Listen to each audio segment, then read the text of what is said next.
Did you know that Lee Marvin only agreed to make Point Blank if the studio gave a young British director complete creative control, something almost unheard of in Hollywood? That one decision changed crime movies forever. Point Blank isn't just a revenge story. It's a puzzle wrapped in shadows, gunshots, and silence. The film feels like a dream you can't quite wake up from. Some say the main character might already be dead. Others say he's the most alive man on screen. What happened behind the camera was just as strange as what happened in front of it. Let's dive in and discover 20 weird and amazing facts about Point Blank. Number 20. The director was almost too young to be trusted. John Boorman was only 34 years old when he got the job to direct Point Blank. He had never made a Hollywood movie before. In fact, he had only directed one feature film in his entire life, a small British picture about a pop star. Hollywood didn't know what to make of him. The studio executives looked at this thin, quiet man from England and wondered if he could handle a tough crime picture starring one of the biggest actors in the business. Lee Marvin was a war hero, an Academy Award winner, and a man known for being difficult. Could this young outsider control him? But here's the twist. Lee Marvin didn't want to be controlled.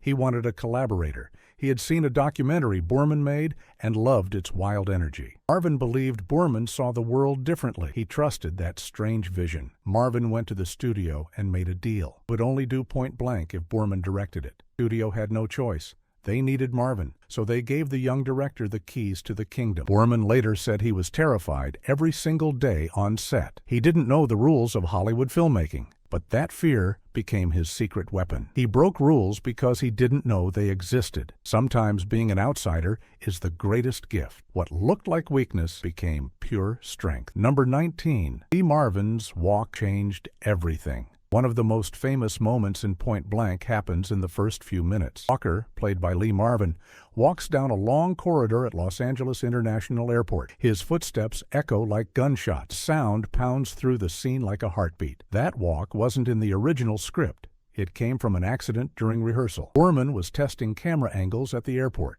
Marvin started walking down the hallway to hit his mark. The sound of his hard-heeled shoes bounced off the walls and ceiling. Everyone froze. The echo was hypnotic, almost violent. Boorman turned to his sound engineer and said one word: record. They captured that walk. Then they built an entire sequence around it. The editors cut between Walker's footsteps and scenes of violence, betrayal, and memory. The rhythm of those shoes became the rhythm of the whole film. Marvin understood what made it work. He said his character was a man who couldn't stop moving forward. He had no past worth remembering and no future worth wanting. All he had was the next step. That walk showed everything about Walker without a single word of dialogue. Told the audience this man was dangerous, unstable, and completely alone. An accident became art. A sound became a symbol. Started as a mistake became one of cinema's most imitated moments. Number 18. Alcatraz was abandoned and terrifying. The opening scenes of Point Blank take place on Alcatraz Island. The famous prison had only been closed for 4 years when filming began in 1966. It was still owned by the federal government, and getting permission to shoot there was almost impossible. But Boorman was stubborn, believed the real location would give his film something no Hollywood set could provide: authentic decay. When the crew arrived on the island, they found something haunting. The cells still had mattresses inside. Old shoes sat in corners. Paperwork fluttered in the wind. It looked like everyone had simply vanished. The cast and crew slept on the island during filming. There were no hotels, no trailers, no comfort. At night, the fog rolled in and covered everything in cold, wet gray. Strange sounds echoed through empty hallways. Lee Marvin later said sleeping in Alcatraz gave him nightmares. He could feel the sadness of the place, the weight of all those lost years and broken men. He brought that feeling into his performance. Boorman used real cells, real corridors, and real isolation rooms. Didn't add a single prop. Everything audiences saw was exactly how the prison looked when it closed. That authenticity made the betrayal scene unforgettable. When Walker gets shot and left for dead, it happens in a place where hope already went to die. Real locations carry real ghosts. What looked like a movie set was actually history frozen in time. Number 17. Script was rewritten. During filming, Point Blank was supposed to be a simple revenge picture. A man gets double-crossed, left for dead, and comes back to collect his money. The original screenplay followed that straight line from start to finish. John Boorman threw most of it away. Every night after shooting, Boorman and Lee Marvin would sit together and talk about what came next. They rewrote dialogue. They cut entire scenes. They added moments of silence that weren't in any script. Studio executives in Los Angeles grew worried. They kept asking for pages. They wanted to see what was being filmed. Boorman sent them almost nothing. He was making the movie up as he went along. Marvin loved this chaos. He believed great movies came from discovery, not planning. He wanted to find his character in the moment, not on a piece of paper. One scene was completely improvised. Walker visits his wife's sister, played by Angie Dickinson. In the script, they had a long conversation. On the day of filming, Marvin suggested something different. What if Walker just stands there? What if she does all the talking and he says almost nothing? Boorman agreed. The scene became one of the strangest and most powerful in the film. Walker's silence is more frightening than any words could be. The studio never knew how much was invented on set. They only saw the finished product. Controlled chaos created something unforgettable. What looked like a plan was really a leap of faith. Number 16. Angie Dickinson was bruised for real. There is a scene in Point Blank that still shocked audiences. Chris, played by Angie Dickinson, attacks Walker in a bedroom. She hits him over and over again. She punches his chest, slaps his face, and screams in rage. Walker stands there and takes it all without moving. That scene was not faked. Dickinson really hit Lee Marvin. She hit him hard, take after take. By the end of filming, her hands were bruised and swollen. Marvin's chest was red and sore. Boorman wanted the violence to feel real. He told Dickinson not to hold back. He told Marvin not to react. The result was something raw and uncomfortable, exactly what the director wanted. Dickinson later said she was terrified during filming. She didn't know how Marvin would respond. She kept waiting for him to break character and stop her. He never did. What made the scene even more disturbing was Marvin's complete stillness. He let her exhaust herself against him like waves crashing on stone. His lack of reaction was more violent than any punch he could have thrown back. The crew watched in silence. Some looked away. They knew they were seeing something real. When the scene ended, Dickinson collapsed in tears. Marvin put his arm around her and said, "That was perfect." Pain created truth. What looked like acting was actually endurance. Number 15. The movie might all be a dream. Here's something that still makes people argue 50 years later. Is Walker actually alive throughout Point Blank? Or is the whole movie his dying dream? John Boorman planted clues everywhere. In the opening scene, Walker gets shot twice at close range. He falls into the water and disappears. Then the movie jumps forward, and Walker is somehow alive, walking through Los Angeles like nothing happened. But strange things keep occurring. Time doesn't flow normally. Scenes blur into each other. Walker appears and disappears without explanation. People seem to know he's coming before he arrives. Boorman refused to give a clear answer. He wanted audiences to wonder. He said the film works both ways, as a straight revenge story and as a dying man's fantasy. Lee Marvin had his own theory, believed Walker did die on Alcatraz. Everything after was the revenge he wished he could have had. The movie shows what a betrayed man dreams in his final moments. Watch the ending closely. Walker never gets his money. He watches from the shadows as others take what he fought for. Then he fades back into darkness. It's almost like he was never really there at all. Some call it brilliant. Others find it frustrating. Either way, it changed how crime movies could tell stories. Ambiguity became the point. What looked like confusion was actually design. Number 14. The color choices. Psychological Point Blank doesn't look like other movies from the 1960s. Every scene has a dominant color that affects how you feel. Boorman planned this with obsessive detail. When Walker is with his wife Lynn, the colors are gray and pale blue. These are cold colors, dead color. They show a marriage that has no warmth left. When Walker meets Angie Dickinson's character Chris, the colors shift to orange and warm yellow. There's attraction there, possibility. The colors tell you before any dialogue does. The villain's world is full of cold steel and harsh white. The corporate offices where the criminals work look like hospitals or prisons. The message is clear. Organized crime has become corporate evil. Boorman even chose wardrobe based on psychology. Walker always wears gray. He's a ghost moving through a colorful world. Everyone else pops against the background, fades into it. Cinematographer Philip Lathrop thought Boorman was crazy at first. He had never worked with a director who thought this much about color, but he came to respect the vision. Every frame of Point Blank feels designed, controlled, intentional. Nothing happens by accident. Even the color of a wall tells part of the story. Modern filmmakers like Nicholas Winding Refn and David Fincher credit Point Blank as an influence on their use of color. Art direction became storytelling. What looked like decoration was actually emotion. Number 13, the sound design was revolutionary. In most 1960s movies, sound was an afterthought. Dialogue was clear, music was loud, and everything else was background noise. Point Blank destroyed those rules. Borman wanted sound to attack the audience. Walker's footsteps became weapons. Gunshots echoed beyond their natural length. Silence stretched until it became uncomfortable. One technique was especially bold. In several scenes,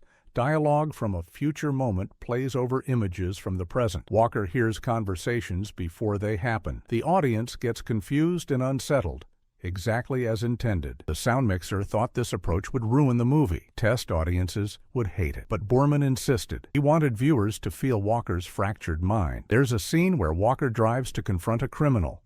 On the soundtrack, we hear jazz music, tire squeals, and fragments of the conversation he's about to have. Past, present, and future collapse into one overwhelming moment. This technique was incredibly rare in 1967. Today, filmmakers like Christopher Nolan use similar methods. They learned it from watching Point Blank. The opening sequence layers Walker's footsteps, gunshots, a jazz score, and whispered dialogue into a wall of sound. Almost too much. Your brain struggles to process everything.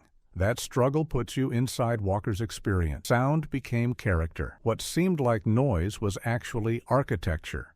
Number 12. Lee Marvin hated explaining his character. Journalists always wanted to know, who is Walker? What does he want? Why does he keep going? Lee Marvin refused to answer. He believed explaining a character killed the character. History was more powerful than information. In interviews, Marvin would say strange things. Walker isn't a man. He's a force. Or, I don't think he wants the money.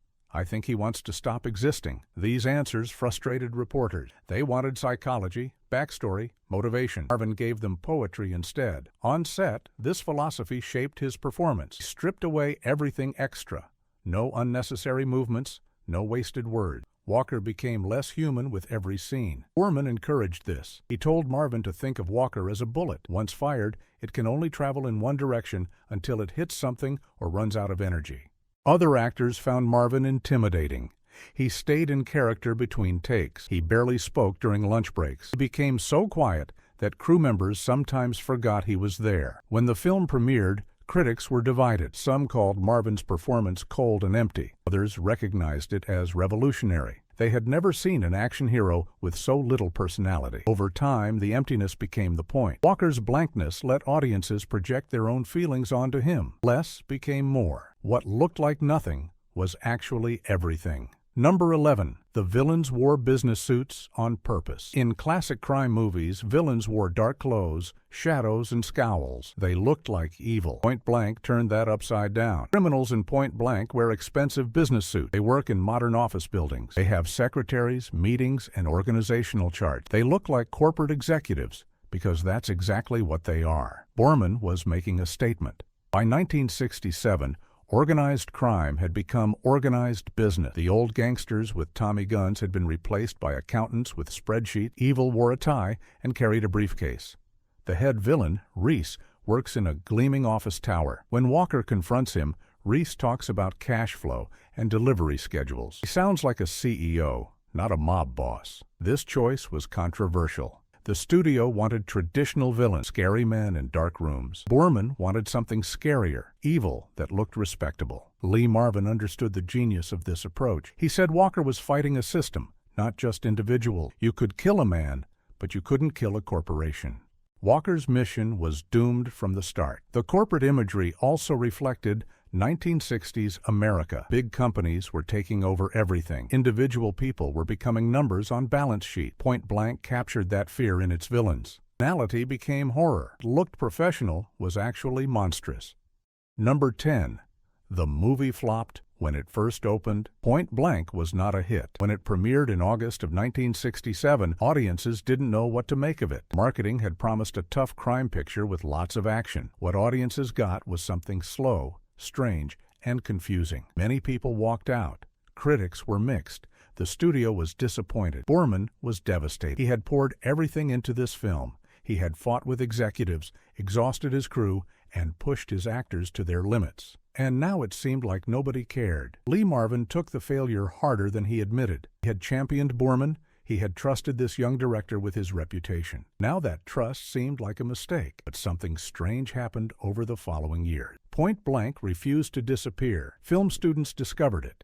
Critics revisited it. Directors started citing it as an influence. By the early 1970s, Point Blank was being called a masterpiece, one of the best crime films ever made. The same elements that confused 1967 audiences fascinated later viewers. The fractured timeline, the dreamlike logic, the cold protagonist. These became selling points, not problems. Today, Point Blank regularly appears on lists of the greatest films ever made. The movie that failed became the movie that matters. Patience revealed truth. What looked like failure was actually ahead of its time. Number 9. A car crash was almost fatal. Point Blank has several dangerous action sequences, but one scene almost ended in tragedy. Walker steals a car and forces the driver, Stegman, to take him somewhere. During the scene, Stegman crashes the car into a concrete pillar. The crash was supposed to be carefully controlled. It wasn't. The stunt driver miscalculated. The car hit the pillar at full speed instead of the planned slower impact. For a terrible moment,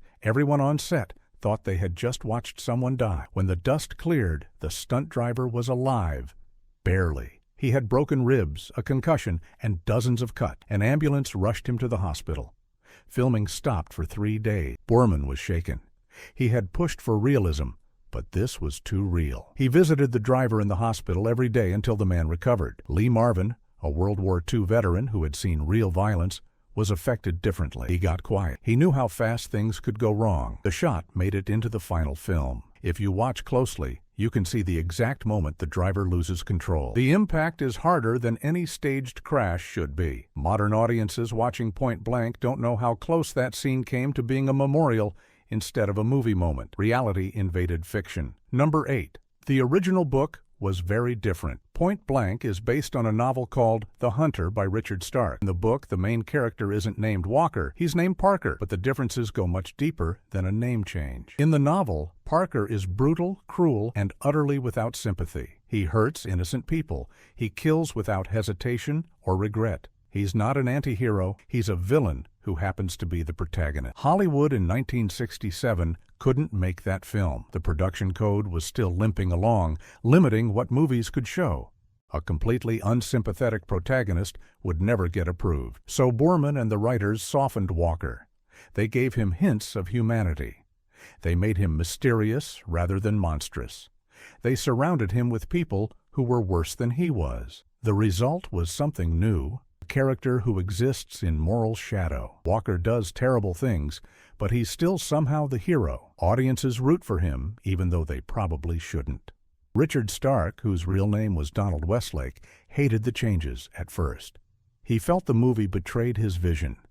Over time, he came to appreciate what Boorman had done. He recognized that Point Blank was its own thing, not a translation. The Parker books eventually became a franchise with over 20 novels. Many were adapted into films, but none captured the strange power of Point Blank. Translation became transformation. What started as adaptation became invention. Number 7. The studio wanted a different ending. The ending of Point Blank is deliberately ambiguous. Walker watches from darkness as the money he fought for gets exchanged between other criminals. Then he simply fades away. We never see him take the money. We never see him win. The studio absolutely hated this ending. They wanted closure.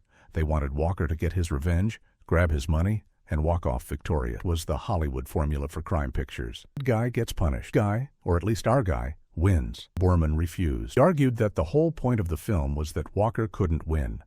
The system was too big, too powerful, too impersonal. One man with a gun couldn't beat a corporation. The fights were intense. Studio executives flew to the location and demanded change. Boorman stood his ground. Lee Marvin backed him completely. In the end, Boorman offered a compromise that wasn't really a compromise. He shot an alternate ending where Walker takes the money. He edited the film his way and submitted it. The studio was furious, but by then, It was too late to change anything without delaying the release. They accepted Boorman's ending with deep reluctance. That ambiguous final shot has been analyzed for decades. It's become one of the most discussed endings in film history. Stubbornness preserved vision. What looked like defeat was actually victory. Number 6. Lee Marvin did his own fight scene. Lee Marvin was 43 years old during filming. He had a bad knee from his war injuries. He should have used stunt doubles for the fight scenes. He refused. Marvin believed audiences could always tell when a fight was fake. They might not know consciously, but something felt wrong. The energy dropped.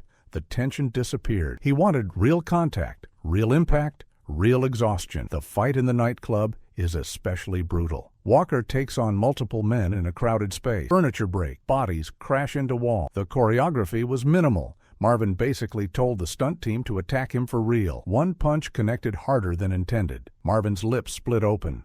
Blood ran down his chin. He kept fighting. When Boorman yelled cut, Marvin asked if they got the shot. They had. The stuntmen respected Marvin's commitment, but they also worried. He was older, slower, and more vulnerable than he admitted. A serious injury could have shut down production. Marvin knew the risks.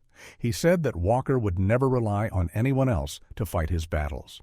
If the character did everything himself, the actor should too. This philosophy created fight scenes that feel different from anything else in 1960s cinema. They're not graceful or choreographed. They're ugly, desperate, and real. Commitment created authenticity. What looked like violence was actually dedication. Number 5. The jazz score. Almost didn't exist. Music can make or break a movie. The jazz score of Point Blank is now considered essential to its atmosphere. It almost never happened. The studio wanted a traditional orchestral score. They had composers in mind who specialized in crime pictures, big dramatic music with clear emotional cues. Boorman wanted something different. He imagined the music as another layer of disorientation. Jazz could be unpredictable, strange, unsettling. It could make audiences feel off balance. Johnny Mandel got the job. He was a jazz composer who had worked on films before, but never anything this experimental. Boorman gave him unusual instructions. Make the music feel like it's coming from inside Walker's head. The result was a score that slips in and out of the film like a fever dream. Sometimes the jazz plays loud and clear. Sometimes it whispers under dialogue. Sometimes it disappears completely, leaving only harsh silence. One cue became especially famous, the music that plays during Walker's walk through the airport. It's rhythmic, hypnotic, almost aggressive. It transforms a simple image of a man walking into something mythic. The studio was skeptical when they heard the score. It didn't sound like movie music. It sounded like something you'd hear in a smoky club at 3 in the morning. But when they watched the film with the music attached, everything clicked. The jazz made Point Blank feel genuinely dangerous. Risk became signature. What sounded wrong was actually perfect. Number 4. Boorman used reflections. Excessively. Watch Point Blank carefully and you'll notice something strange. Mirrors and reflective surfaces appear in almost every scene. Walker is constantly shown in reflection. This wasn't accident. Boorman planned it meticulously. He wanted to suggest that Walker existed twice, the physical man and his reflection. Which one was real? Maybe neither. Maybe both. The constant doubling kept audiences questioning what they were seeing. The mirror imagery also connected to the film's themes of identity. Walker has no past that we can trust. His memories might be lies or dreams. Seeing him reflected rather than direct emphasized his unstable existence. Cinematographer Philip Lathrop found the reflections technically challenging. In 1967, avoiding unwanted reflections was standard practice. Boorman wanted the opposite. He wanted to find reflections everywhere and put them in frame. One shot became famous among filmmakers.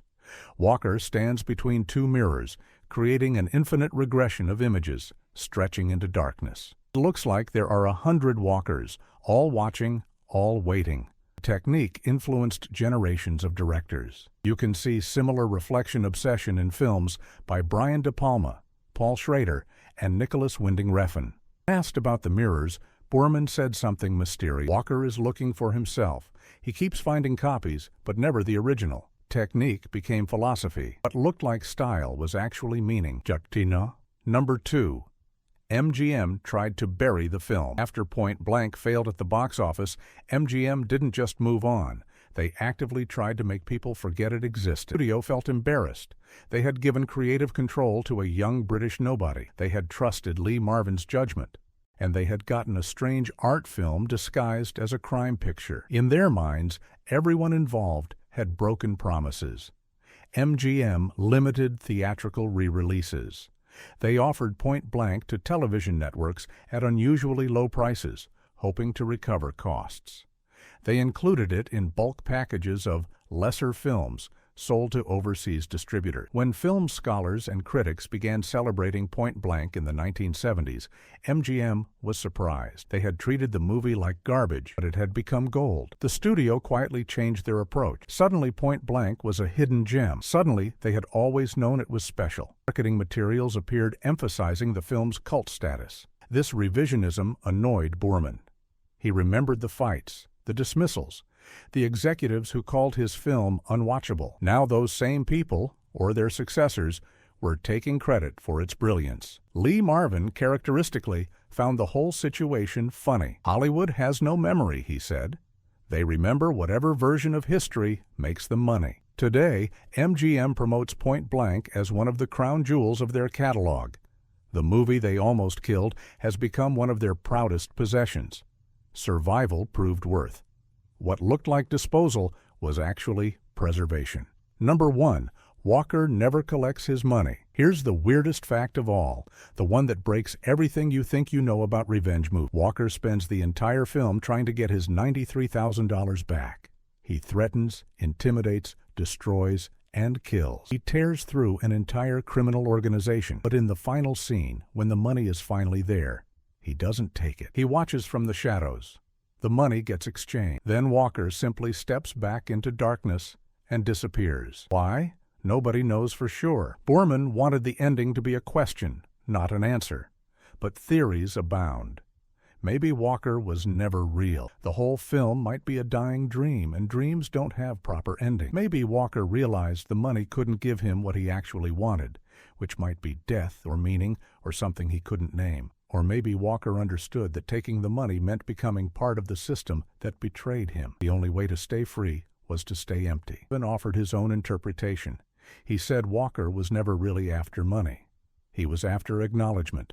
He wanted the people who wronged him to know he existed, that he mattered, that he couldn't be erased. Once they knew, he had nothing left to prove.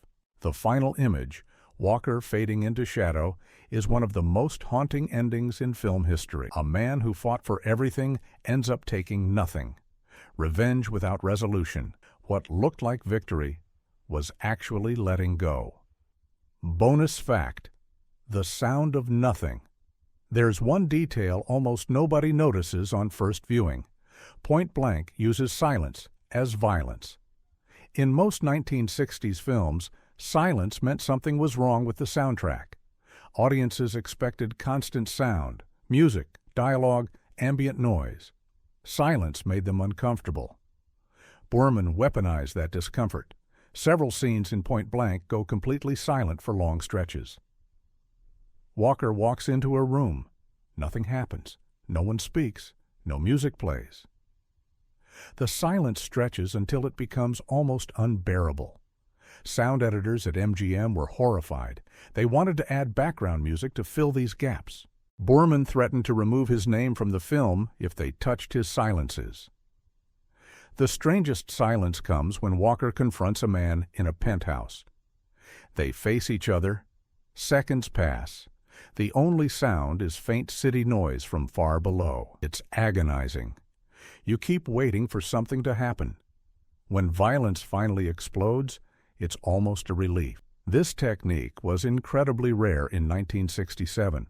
Most directors filled every second with sound. Boorman trusted his audience to sit in nothing and feel it pressing against them. Modern filmmakers like Denis Villeneuve and the Coen brothers use strategic silence constantly. They learned from movies like Point Blank. Boorman later said silence was Walker's native language. A man with nothing inside him would naturally exist in empty space. The sound of nothing became everything. Where silence lived, fear grew. Pombator. Point Blank is more than a crime movie. It's a meditation on emptiness, revenge, and what happens when a man becomes a ghost inside his own life. John Boorman made something no one expected. Lee Marvin gave a performance no one had seen before. Together, they created a film that failed at first and then refused to die, just like Walker himself. The movie asks questions it never answers. Is Walker alive or dead? Real or imagined? Winning or losing? Those questions make people return to Point Blank decade after decade, finding new things in its shadows. Behind the camera, the chaos was real. The danger was real. The fights and fears and discoveries were real. A young director learned by breaking rules. A veteran actor stripped himself down to nothing. A studio tried to bury what it couldn't understand. And somehow, all of that struggle became art. Point Blank reminds us that the best movies don't always explain themselves. Sometimes they trust us to sit in mystery and find our own answers. If you enjoyed these stories, subscribe for more. Every movie hides a truth, and we'll keep uncovering them, one story at a time.